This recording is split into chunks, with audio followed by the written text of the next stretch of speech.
दोस्तों जय हिंद और आप सभी का वेलकम है आपके प्रीतम आर्ट्स अकेडमी में। और मैं हूं पंकज कुमार। और आज का जो क्लासेस है हम लोग इस क्लास में बात करेंगे क्लास 9 का जो हिस्ट्री का सेशन चल रहा था, फ्रांसीसी क्रांति, हम लोग इस पर डिस्कशन करेंगे। तो बेसिकली हम लोगों ने पिछले क्लास में जो क्लास 9 था उसमें हम लोगों ने देखा था महिला क्रांतिकारी ओलंप दे गुज के जीवन के बारे में, उनकी मृत्यु, उनकी जन्म, उनकी लड़ाई और महिलाओं के प्रति उनकी सजगता, और साथ में किस तरह से उन्होंने पूरे फ्रांस का जो समाज है उसमें बदलाव लाया, महिलाओं को आगे किया। हम लोग इसके बारे में अगले अध्याय पे देखे थे हम लोग। तो आज का जो क्लासेस है हम लोग क्लास 9 का एक बहुत सुंदर ही टॉपिक है हिस्ट्री का चैप्टर 1 का, और वो टॉपिक क्या है? दास प्रथा का उन्मूलन। हम लोग किस पे बात करेंगे आज? दास प्रथा के बारे में बात करेंगे। यानी कि चैप्टर में जो पूरी सारांश रहेगा कि दास प्रथा, लोगों को दास क्यों बनाया जाता था, तो दास बनाने के चक्कर में कौन कौन से लोग जो है वो ज्यादा फेमस हुए, वो ज्यादा आगे आए, वो ज्यादा धनी हुए, या दास प्रथा का उन्मूलन कैसे हुआ, हम लोग इस पूरे बात पे हम लोग डिस्कशन करेंगे। या फिर से दास प्रथा आया, हम लोग उसके बारे में पूरा से हम लोग बात करने वाले हैं। यानी कि अगर मैं बेसिकली पूरे टॉपिक पे बात करूं तो हम लोग एक चीज देखेंगे कि दास प्रथा क्या था और लास्टली किसे दास बनाया जाता था।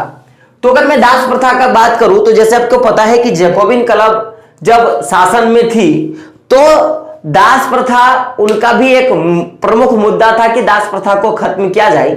लेकिन दास प्रथा उनके शासनकाल में ज्यादा कुछ काम नहीं किया गया दास प्रथा के खिलाफ कि दास प्रथा को बंद किया जाए। क्यों, हम लोग उसके बारे में भी डिस्कशन करेंगे।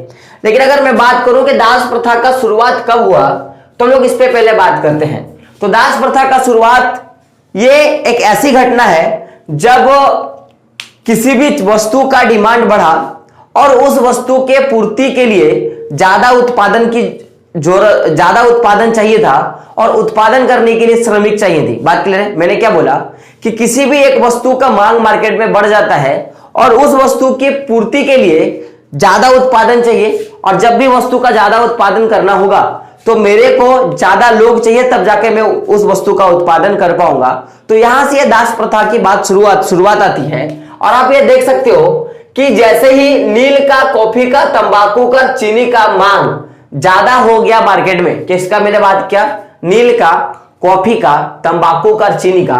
तो जैसे ही नील, कॉफी, तंबाकू और चीनी का मांग मार्केट में ज्यादा होने लगा, लोग चाय, कॉफी, चीनी ये सब की डिमांड लोग जब करने लगे, तब अब मार्केट में नील का, कॉफी का, तंबाकू या चीनी का पूर्ति को पूरा करने के लिए अब लोगों की जरूरत थी। तो आखिर ये जो मांग था कि नील का, कॉफी का, तंबाकू का, चीनी का, तो इसका जो उत्पादन है ये सबसे ज्यादा कैरिबियाई उपनिवेश में, क्या बात करूं, कैरिबियाई उपनिवेश उस समय जो थे, जैसे हो गया गॉडलोप, सेंट डोमिंगो और मार्टिनिक। तो कैरिबियाई उपनिवेश यानी कि कैरिबियाई लोगों ने ये जो गॉडलेप हो गया, सेंट डोमिंगो हो गया और मार्टिन हो गया, तो यहां से वो क्या करते थे, मार्केट में नील को, कॉफी को, तंबाकू को और चीनी का उत्पादन करके बेचते थे। मैंने क्या बोला कि कैरिबियाई उपनिवेश यानी कि कैरिबियाई लोगों ने गॉडलोप, सेंट डोमिंगो और मार्टिनिक में क्या किया, अपना कब्जा किया। और इन्हीं क्षेत्रों से चाहे नील का डिमांड अगर मार्केट में हो तो पूर्ति किया जाता था, कॉफी का डिमांड को पूर्ति किया जाता था, तंबाकू के डिमांड को पूर्ति किया जाता था, और साथ साथ में चीनी का भी डिमांड का पूर्ति किया जाता था। कहां से? तो जो कैरिबियाई उपनिवेश है, गॉडलोप, सेंट डोमिंगो और मार्टिन से। ठीक है, तो यहां पे क्या होता था कि यहां पे नील का, कॉफी का, तंबाकू का, चीनी का बगान लगाया जाता था। क्या लगाया जाता था? बगान लगाया जाता था। तो जब नील का, कॉफी का और तंबाकू का और चीनी का जब मांग भारी मात्रा में बढ़ा तो कैरिबियाई बगानों में क्या हो गया कि श्रम की कमी होने लगी, यानी कि लोग वहां पे कम पड़ने लगे। किसके लिए? काम करने के लिए, क्योंकि डिमांड इनका बढ़ा था। तो पहले मान लेते हैं कि पहले अगर 100 केजी में काम चलता था तो 100 केजी के लिए मान लेते 5 लोग लगते थे, लेकिन अब डिमांड हो गया 1000 केजी का, तो अब इसके 10 गुना लोगों की जरूरत पड़ेगी, है कि नहीं? 10 गुना लोगों की जरूरत पड़ेगी। तो यही स्थिति बन के आई कहां पे, तो कैरिबियाई उपनिवेश जो था गॉडलोप, सैन डोमिंगो और मार्टिन में, क्योंकि यहां पे नील का, कॉफी का, तंबाकू का, चीनी का उत्पादन होता था और इन्हीं जगहों से बाकी जिन जिन जगहों पे नील का डिमांड हो या कॉफी का डिमांड हो या तंबाकू का डिमांड हो या चीनी का डिमांड हो, तो वहीं से सप्लाई किया जाता था। तो यहां के जो बागान मालिक हैं उनको श्रम की कमी हो गई, क्योंकि इन्हीं से इन सारे वस्तुओं का भारी मात्रा में क्या होने लगा, दूसरे देश खरीदने लगे। तो अब जब इन चीजों का मांग भारी मात्रा में बढ़ा, बागानों में श्रम की कमी हो गई, तो अब लोगों को तो काम करने के लिए लोग चाहिए। और उस समय आपको पता है कि फ्रांस की स्थिति बहुत खराब थी या यूरोप का स्थिति बहुत खराब था। क्यों था उसका भी हम लोगों ने रीजन देखा था। लेकिन अब काम के लिए लोगों की जरूरत है, तो अब क्या करने लगे, जो फ्रांस के कुछ ऐसे लोग थे जो लोग दासों का व्यापार करते थे, यानी कि कैरिबियाई उपनिवेश, ये जो गॉडलोप, सैन डोमिंगो और मार्टिन के जो बागान मालिक हैं उनको दास चाहिए था। तो जो लोग फ्रांस के दास व्यापारी थे, यानी जो लोग दास का व्यापार करते थे, वो लोग अफ्रीका से, अमेरिका से और यूरोप से क्या करते थे, दासों को लाकर दासों को खरीदते थे या दासों को वहां के स्थानीय लोगों से खरीद लेते थे कि भाई आपको काम के कगार पे मैं लेके जा रहा हूं। तो कौन से जगह, अफ्रीका, अमेरिका और यूरोप से क्या करते थे, दासों को लेकर इनकी कमियों को दूर करने का काम करते थे। कौन करते थे, तो जो फ्रांस के जो सौदागर जो दास का व्यापार करते थे। तो ठीक है, अगर मैं बात करूं कि दासों का व्यापार कब से स्टार्ट हुआ, तो यह 17वीं शताब्दी की घटना है, यानी कि 17 शताब्दी से ही, कब से मैं बात कर रहा हूं, 17 शताब्दी से यह दास का व्यापार शुरू हुआ और यह फ्रांस में भारी मात्रा में पनपा। क्योंकि जो लोग फ्रांस के लोग थे वो लोग क्या करते थे कि ये जो कैरिबियाई उपनिवेश है उनको क्या करते थे, अफ्रीका से दासों को खरीदकर, अमेरिका से दासों को खरीदकर या यूरोप के अगल बगल जगहों से दासों को खरीदकर क्या करते थे, सारे बागान मालिकों को दे दिया करते थे, ताकि बागान मालिक अपना उत्पादन को क्या कर सके, 5 गुना, 6 गुना, 7 गुना, 8 गुना, 9 गुना कर सके। तो अब बात करते हैं कि मैंने क्या बोला कि जो भी फ्रांसीसी लोग हैं वो लोग दासों का व्यापार किया करते थे। तो वो लोग दासों के व्यापार के लिए 2 बंदरगाह था, एक था बोर्दे और दूसरा था नातेन। क्या नाम था, बोर्दे बंदरगाह और नातेन बंदरगाह उस समय सबसे ज्यादा फेमस बंदरगाहों में से एक था, क्योंकि ये जो बोर्दे और नातेन बंदरगाह है इन्हीं पे फ्रांसीसियों का, यानी कि फ्रांसीसियों व्यापारियों का, जो लोग दास का व्यापार करते थे उनकी जहाजें इन्हीं बंदरगाह के तट से क्या करते थे कि अलग अलग देश जाते थे। क्यों, दासों को खरीदने के लिए। तो ये बारदे या नातेन जो फ्रांसीसी बंदरगाह है, इन्हीं बंदरगाहों से जल जहाज के सहारे फ्रांसीसी व्यापारी या तो अफ्रीका तट पर जहाज लेके जाते थे या अमेरिका तट पे जहाज लेके जाते थे या यूरोप के अलग अलग देशों पे क्या करते थे कि अपने जहाज को लेके जाते थे। क्यों, ताकि फ्रांसीसी व्यापारी यहां से क्या कर सके, जो भी स्थानीय सरदार है उनसे दासों को खरीद कर कहां पे भेज सके, तो कैरिबियाई उपनिवेश के पास भेज सके।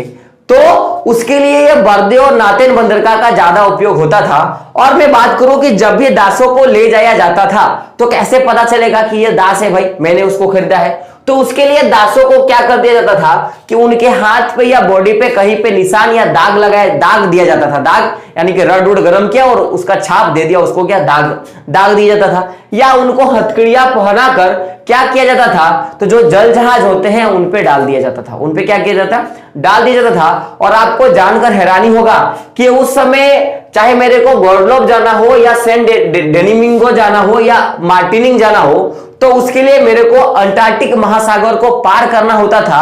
अगर वो अमेरिका अफ्रीका कहीं से भी लेके जा रहे हो तो उनको क्या करना होता था, उनको अटलांटिक महासागर को पार करना होता था। और अटलांटिक महासागर को जैसे ही वो पार करता तो उसको कैरिबियाई देश मिल जाता, यानी जिसको हम लोग न्यूजीलैंड वगैरह बोलते हैं, वो देश आपको मिल जाता। तो अटलांटिक महासागर को पार करके कैरिबियाई देश जाने के लिए उनको लगभग 3 महीने का समय लगता। और ये 3 महीना उन लोग को एक जहाज में क्या कर दिया जाता, भर दिया जाता था। और 3 महीने तक वो जो लोग दास लोग थे वो लोग सफर करते थे। क्यों, ताकि उनको ये अफ्रीका, अमेरिका और यूरोप के देशों तक बेचा जा सके। तो अब यहां पे बात आता है कि सर आप मेरे को एक चीज बताओ कि जब ये बर्दे या नातेन बंदरगाह है, आखिर बंदरगाह का मतलब जानते हो ना, जहां पे जल जहाज जो होते हैं उनको रखा जाता है, उनको भरा जाता है, लोड किया जाता है, अनलोड किया जाता है, उसी जगह को हम लोग क्या बोलते हैं, बंदरगाह। तो बर्दे या नातेन बंदरगाह उस समय बहुत ज्यादा विकास होने लगा उसमें। तो उसका रीजन क्या था कि ये जो फ्रांसीसी जो लोग व्यापारी थे, जो लोग दास का व्यापार करते थे, वो लोग बारदेन या नातेन बंदरगाह से अपने जहाज को लेके जाते थे, तो जिसके कारण उनको भी मुनाफा होने लगी, उनकी आर्थिक स्थिति ठीक होने लगी, और ये जो बर्दे और जो नातेन बंदरगाह है वो भी क्या होने लगा, फलने फूलने लगा। तो अब यहाँ पे क्वेश्चन आपके मन में आता होगा, सर आखिर क्या कारण था कि ये लोग दास बनने के लिए रेडी हो जाते थे? तो देखो, सबसे पहली बात कि उस समय देश की पूरी स्थिति, जो फ्रांस या जो अगल बगल के देश है, वो लोग आपस में ही लड़ रहे हैं और उनकी आर्थिक स्थिति बहुत ज्यादा खराब हो रही है, तो उनको तो काम चाहिए भाई। तो अब जब उनको काम चाहिए, इधर देश में अकाल पड़ा हुआ है, लोग रोटी के लिए भी लाइन लग रहे हैं, मर रहे हैं, तो अब उनके पास कोई दूसरा सहारा नहीं था, उनके पास बस एकमात्र ही सहारा था कि मेरे को कहीं ना कहीं से काम मिले, तो चाहे काम मेरे अपने देश में मिले या काम मेरे को किसी बाहरी देश में मिले, तो इसीलिए वो लोग जाते थे। तो अगर हम लोग बात करेंगे तो आखिर जब ये दासों को ले जाया जाता था इन्हीं बंदरगाहों के माध्यम से, बारदे और नास्ते बंदरगाह के बल से, तो इससे यूरोपीय बाजारों में जहां जहां चीनी का मांग, कॉफी का मांग और नील की मांग जहां जहां बढ़ी, तो वहां पे इन्हीं दासों को काम कराकर क्या किया जाता था, उसको पूरा किया जाता था। और इसी कारण से ये जो बर्दे और नातेन बंदरगाह जो है वो दास व्यापार के कारण फलने फूलने लगा, और उस समय का जाना माना, या मैं बोल सकता हूं कि सबसे बड़ा या सबसे बड़ी बंदरगाहों में से एक के रूप में जाने लगा बर्दे या नातेन बंदरगाह को। बात क्लियर है? तो बात यहां पे यह था कि दास प्रथा का शुरुआत कब हुआ, तो जब मार्केट में नील का, कॉफी का, तंबाकू का और चाय का या चीनी का मांग जब बढ़ा, तो उसको पूरा करने के लिए ज्यादा श्रम की आवश्यकता थी और बागान मालिकों के पास उतना ज्यादा श्रम नहीं था। तो इसी कारण अफ्रीका, अमेरिका, यूरोप जैसे देशों से दासों को फ्रांसीसी व्यापार क्या करते थे, ले जाते थे। कौन से बंदरगाहों से? तो बारदेन या नातेन बंदरगाह से उनको ले जाया जाता था। तो उनको जब इन बंदरगाहों से ले जाया जाता था, तो उसके लिए सबसे पहले जहां भी क्षेत्र हो, चाहे वो अफ्रीका हो, कहीं भी हो, तो वहां से उनको उठा के ले जाते थे। लेकिन मेनली बात मैं बताऊं कि तो ज्यादातर जिन क्षेत्रों से दासों को बनाया जाता था या दासों को ले जाया जाता था, वो अफ्रीका का देश था, क्योंकि अफ्रीका उस समय सबसे ज्यादा गरीब देशों में है और आज भी आपको देखने को मिलेगा। तो अगर बात करेंगे तो ये तो दास प्रथा के बारे में था कि दास प्रथा की शुरुआत कैसे हुई और उससे किनको फायदा हुआ, हम लोगों ने इसके बारे में देखा। अब हम लोग देखते हैं कि दास प्रथा का अंत या दास प्रथा का उन्मूलन कैसे हुआ, इस पे हम लोग थोड़ा बात करते हैं। तो अगर मैं बात करूं दास प्रथा के उन्मूलन का, तो मैंने स्टार्टिंग में आपको क्या बताया था कि जब नेशनल असेंबली का सरकार बन रहा था या फिर नहीं बना था, या जब नेशनल असेंबली पूरे फ्रांस के साथ लड़ रही थी, फ्रांस के सरकार के साथ लड़ रही थी, तो उनका एक मुख्य एजेंडा दास प्रथा भी था। लेकिन जब उनकी सरकार बनी तो फिर फ्रांसीसियों ने, या मैं बोल सकता हूं कि जैकोबिन क्लब की जब सरकार बनी, जब जैकोबिन क्लब ने नेशनल असेंबली का गठन किया और उसमें जब ये सारे मूलभूत अधिकारों के बारे में, लोगों के मूलभूत अधिकारों के बारे में जानकारी देना शुरू किया कि ये अधिकार उनको देना चाहिए, तो उसी समय किसी भी व्यक्ति ने यह तक नहीं बोला कि जो दास प्रथा का विरोध किया जाए या दास प्रथा का उन्मूलन किया जाए। तो नेशनल असेंबली में लंबे बहस हुई कि व्यक्ति के मूलभूत अधिकार उपनिवेशों में रहने वाले प्रजा सहित समस्त फ्रांसीसी प्रजा को प्रदान किया जाए अथवा नहीं। इस पे तो पूरा बहस चला कि किसको अधिकार दिया जाए, किसको अधिकार नहीं दिया जाए, लेकिन दास व्यापार के बारे में उसने कुछ नहीं बोला और ना ही कोई कानून पारित किया गया। उसका रीजन क्या था? क्योंकि उस समय ज्यादातर जो व्यापार, मैं बोल सकता हूं फ्रांस में जो बड़े बड़े लोग थे, जो लोग नेशनल असेंबली के सपोर्ट में थे, या जो लोग मैं बोल सकता हूं कि मध्यम वर्ग में थे, जो व्यापारी वर्ग के थे, वो लोग दास व्यापार ही करते थे और दासों का ही व्यापार करते थे। तो उनके विरोध के भय के कारण नेशनल असेंबली ने कोई भी कानून पारित नहीं किया। किसके खिलाफ? दास प्रथा के खिलाफ। तो अब हम लोग बात करते हैं कि नेशनल असेंबली ने तो कोई नहीं काम किया, लेकिन फिर भी फ्रांस के समाज से यह दास प्रथा का विचार हटा। कैसे? हम लोग इसके बारे में डिस्कशन करते हैं। तो ये डेट याद रखिएगा आप लोग, ये डेट है 1794 का, और 1794 में जैसे ही नेशनल असेंबली का फिर से विघटन होता है और नेशनल असेंबली के विघटन होने के बाद फिर से जब नए सिरे से नेशनल असेंबली को बनाया जाता है जिसका नाम कन्वेंशन रखा जाता है, तो कन्वेंशन के तहत जो भी ऐसे काम जो नेशनल असेंबली नहीं कर पाई थी, जैसे दास प्रथा का विरोध वो नहीं कर पाई थी क्योंकि ज्यादा मात्रा में जो यूरोपीय व्यापारी थे वो लोग दास का व्यापार करके अपना जीवन यापन करते थे और उनकी बहुत ज्यादा भागीदारी थी फ्रांस के समाज के बनाने में, तो इसीलिए वो लोग विरोध नहीं कर पाया। लेकिन जैसे ही 1974 में कन्वेंशन का मैं बोलूं सरकार बना या वो जब अपना संविधान लिखा तो उन्होंने जितने भी दास हैं उनको क्या किया, स्वतंत्रता का कानून पास कर दिया गया कि जाओ आप स्वतंत्र रूप से दासत्व से आप क्या हो गए, मुक्त हो गए। लेकिन मैं बात करूं कि ये जब कन्वेंशन ये कानून लगाया तो उसके बाद ये जो कानून है कि दास प्रथा का खत्मा कर दिया गया कन्वेंशन के तहत कितने 1794 में। लेकिन यह जो कानून था ये कानून ज्यादा समय तक नहीं रह पाया और ये कानून ज्यादा लंबा समय तक नहीं टिक पाया। उसका रीजन क्या था, क्योंकि भारी मात्रा में जो लोग हैं वो दास व्यापार करते थे फ्रांस में तब भी।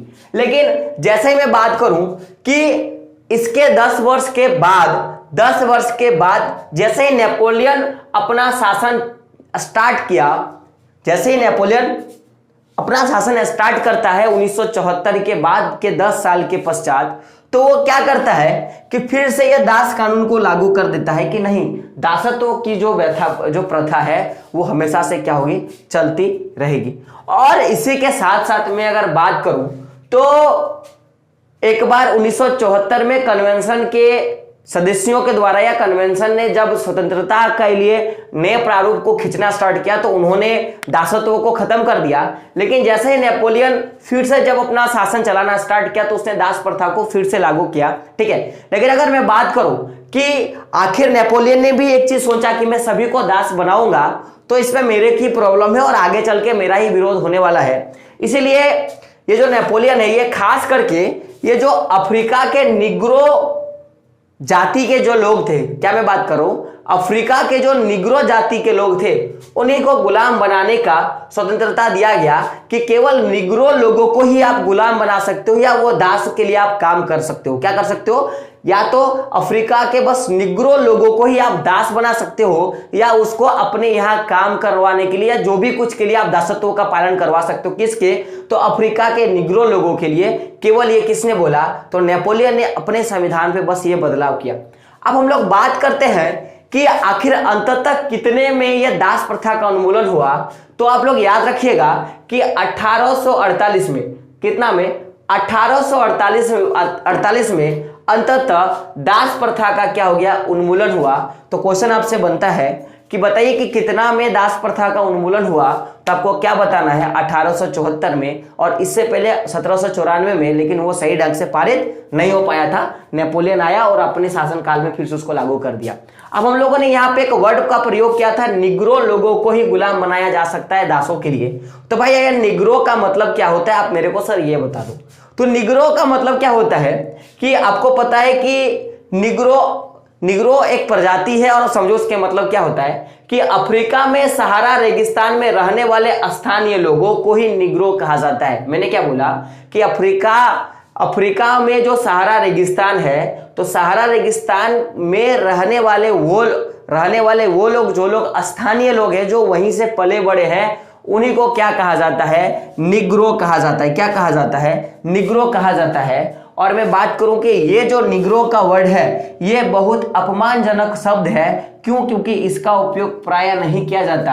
अगर आप एक नॉर्मल फ्रांसीसी इंसान को अगर आप निग्रो बोल देते हो तो आपको उसके लिए जेल की भी सजा हो सकती है। लेकिन अगर आप अफ्रीका के सहारा रेगिस्तान के लोगों के लिए निग्रो का प्रयोग करोगे तो उससे कोई दिक्कत आपको नहीं होने वाला है। तो यानी कि हम लोग एक नॉर्मलिटी बोल सकते हैं कि जिस तरह हमारे समाज में ये एसटी कास्ट के लिए जो हमारे मन की जो व्यथा होती है, सेम उसी तरह हम लोग बोल सकते हैं निम्न जाति के लोगों के लिए। लेकिन मैं मानता हूं कि ऐसा नहीं होना चाहिए। सब एक ही देश के बंधु, आज कोरोना सबको होता है, चाहे आप एसटी हो चाहे जो भी कुछ हो, तो ऐसे भावना आपको नहीं रखनी है। तो हम लोगों ने देखा यहाँ पे कि दास प्रथा का उन्मूलन नेशनल असेंबली ने, तो मन में था उनका जैकोबिन सरकार के खिलाफ कि दास प्रथा का उन्मूलन हो। जब जैकोबिन क्लब ने नेशनल असेंबली का गठन किया, उसमें भी बहस चला कि जो भी लोग उपनिवेश में है, जो जिन लोगों को भी गुलाम बनाया गया, तो उनको क्या क्या अधिकार दिया जाए, क्या क्या अधिकार दिया नहीं जाए, इस पे तो लंबा बहस चला। लेकिन दास प्रथा का किसी तरह का कोई बहस नहीं हुआ।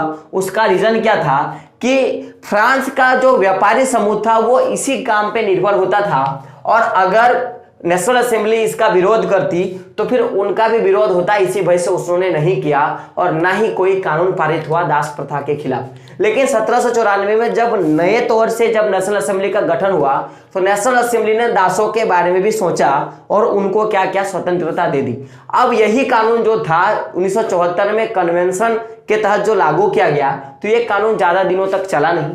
लेकिन जैसे ही नेपोलियन फिर से जब शासन में आ जाता है, तो नेपोलियन फिर से ये क्या करता है कि दास प्रथा को लागू कर देता है, और उसमें एक कानून और ऐड कर देता है कि अगर आपको दास बनानी है तो केवल आप अफ्रीका के निग्रो लोगों को ही दास बना सकते हो, बाकी को नहीं बना सकते हो। तो निग्रो कहाँ का प्रजाति था, हम लोगों ने उस पर भी डिस्कशन कर दिया।